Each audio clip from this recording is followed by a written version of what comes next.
boy, and the news today. China has another map. Another map. Yeah, I mean, they got tired of using like 500-year-old maps to justify bizarre territorial claims. Now they're just making new maps. With new territorial claims? With new territorial claims. It just keeps expanding.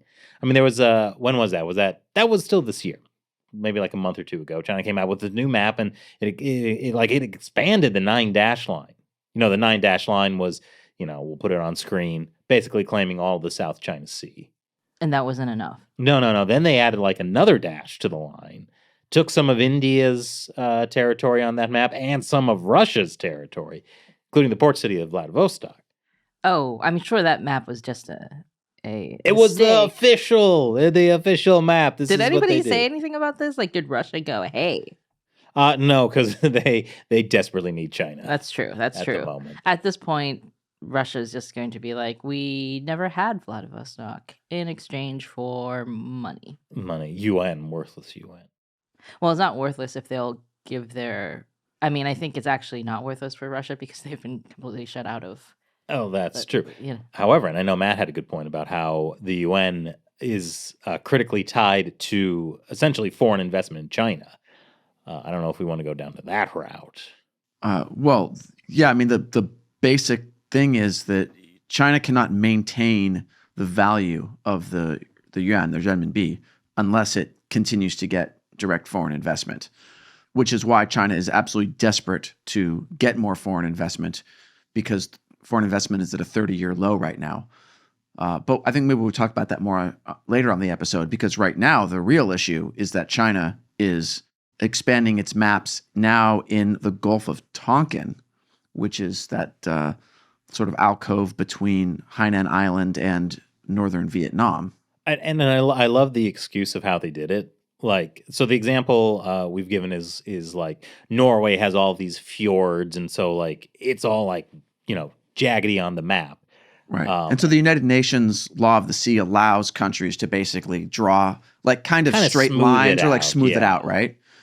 For like just what is the official coastline. And the reason the official coastline is important is that it determines a country's territorial waters, and then further out is the exclusive economic zone. Yeah. So how you draw your coastline does affect how much control you have over the ocean territory in that vicinity. Exactly. And, Hainan Island on China, it has all these fjords.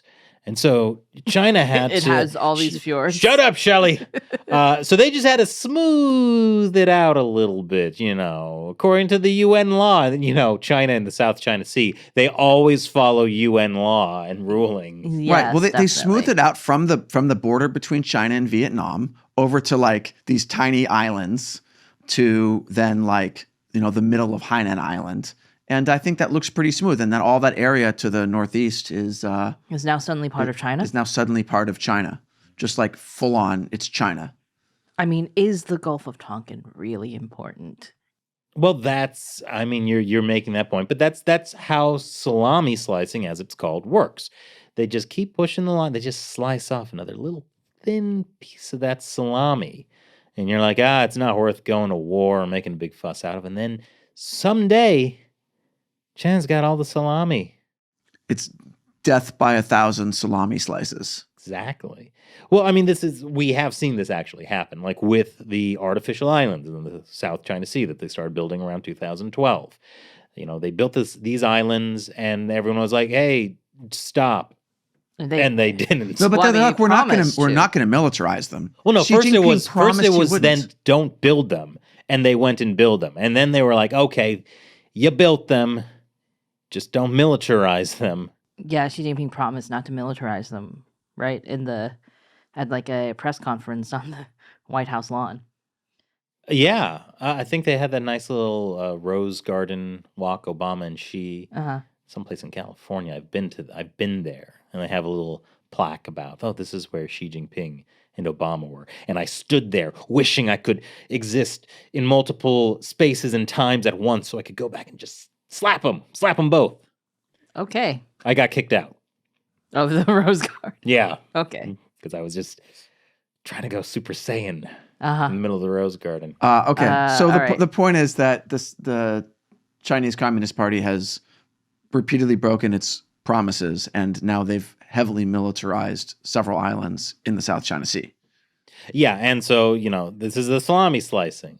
If nobody pushes back, they're going to eat all your salami. They're going to eat all the salami. And the sad thing is, Vietnam didn't do a great job with this one. They like issued a statement saying that China should follow UN law or something. And China's probably like, but we are following UN law, the law of the sea. It allows us to smooth out the coastline. But not the part where we have to not claim territories belonging to the Philippines. That is not part of the UN law of the sea. Well, so this is where I think the Philippines, especially recently, has been doing a much better job combating China's salami slicing because they're actually doing something. I mean, not just saying, don't do Yeah, this. please stop doing this. Mm-hmm. Yeah. I mean, I think what was the latest thing that last week, the Philippines had 2 government ships where they were transporting some scientists over to an unoccupied reef to do some, I don't know, marine biology research or whatever. And then the Chinese Coast Guard with a military helicopter were trying to harass them and like drive them away from, again, this unoccupied reef. And from the Philippine side, they were just like, hey, we're just doing science here. And, the Chinese press release was much more like, we ejected these like Filipino, we boarded the reefs and we defended them heroically. Like it was really, a very different story that they were telling. Very interesting.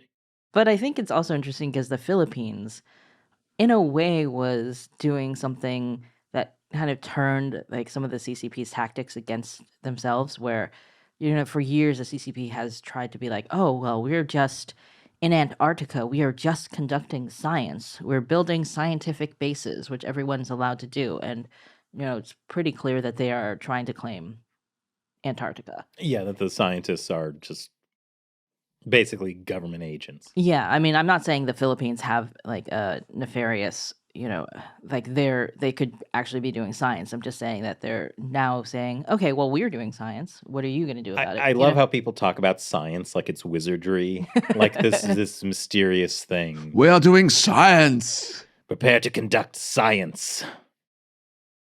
Yeah. I mean, it is a type of wizardry. Remember Mr. Wizard? Oh, wow. I do. I also do. Kind of, but like my grasp of English wasn't that good at the time I was watching Mr. Wizard, so I found it a little slow. Both a scientist and a wizard. Yeah. Mr. Wizard, the original Bill Nye. Yeah, that's right. It is kind of disappointing how like science actually works because it's usually like somebody getting a lot of expertise on like this one very narrow specific thing and not knowing anything outside that little bubble. Whereas like from the Avengers, we get the idea of like, oh, scientists can make like a time machine and a super weapon and, cool stuff. And like Tony Stark and, oh my God, the Hulk. I forget his actual name. Bruce Banner. Or they're like, oh, science bros. Have you seen those memes where it's kind of, it's about Bruce Banner and Tony Stark being science bros together, and they science all the science as science bros. So it's what you're talking about, where it's like they can do anything. Yes. Which is not it's not true. It's like scientists like gradually add just a little bit. It's like reverse salami slicing. They give back a little bit of salami to the larger body of human knowledge gradually over time. I see. So they're slowly making salami. Yes, that's what scientists do. This is why you watch China Unscripted. For our stunning metaphors. Yes.